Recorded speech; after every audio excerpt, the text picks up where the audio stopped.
Worries that parents have is talking with their kids about how to manage money well, but knowing what to say can feel a bit overwhelming, right?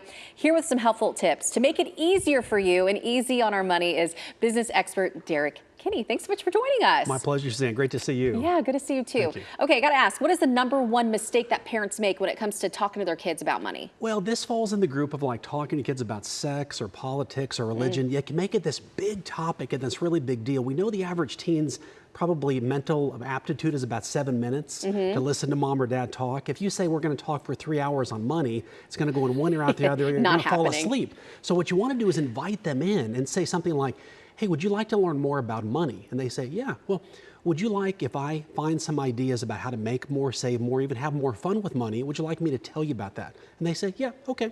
And that's how you open the door for them to say, I want to learn more about money. So it's not this big official 3-hour deal. It's just this open door invitation. Then when you have real life experiences, you can share those and your kids are more receptive to hear about that. So you've introduced it to them. How much should you tell? Yeah, this is where a lot of parents really panic because they think, I don't want to tell my kids how much I make and what are they going to think, and they might tell our friends. Instead, you want to talk about what you spend, because that way your kids can connect how mom and dad's hard-earned money relates to them. So you want to say, you know, when we sign you up for baseball, here's what it costs for you to do that. Or when we sign you up for dance, or when you go to this event, here's the cost. Or when we go to the grocery store, here's what it costs to feed our family each week. So they can begin to connect. Oh, you work, but here's the cost. And a lot of times they have no idea how much things really cost. And that's what you want them to learn. Really important to put that perspective into place. What if parents haven't been the best role models when it comes to finances? So common. And this is what holds most people back from teaching their kids, because they don't feel adequate because they've been a failure themselves. But what they want to do is say, learn from my mistakes. You know, back during COVID, we would have all of our family together, and I would occasionally say, you know what, Dad made a really huge mistake today. All of our kids, Suzanne, were like, oh my gosh, this is going to be great. Dad really screwed up. We want to hear this. And it was a great learning moment. So you don't want to have this air of I'm always perfect as a parent. Right. Sometimes your mistakes are the best teaching tool. And you can say, you know what, here's a credit mistake I made, or here's a bad investment I made. And your kids learn that, oh, mom and dad aren't perfect. And it takes the pressure off them to be perfect as well. That's so true. Okay, so I'm sure kids are going to come up with all these different questions. What if you don't have the answers to those financial questions? How do you handle something like that? Yeah, and this is very normal, very common. The key is not to shy away. What you want to do is say, you know, son or daughter, that is a great question. Let's be curious together.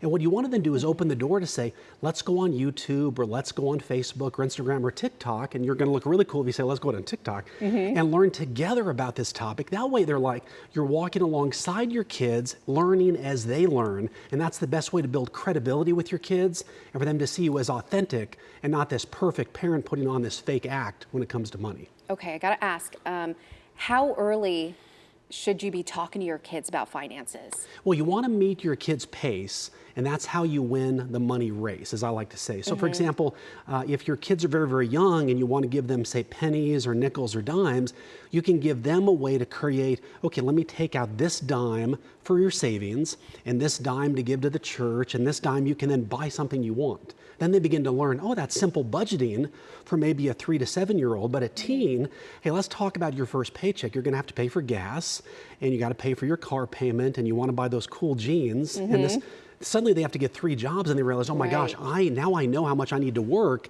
to pay for that shirt that I want. And if they can connect those things early, it's going to make them smarter with money. Exactly. Some really helpful tips right there. Derrick, we always appreciate you being in studio to talk more about this. My pleasure. Thank you.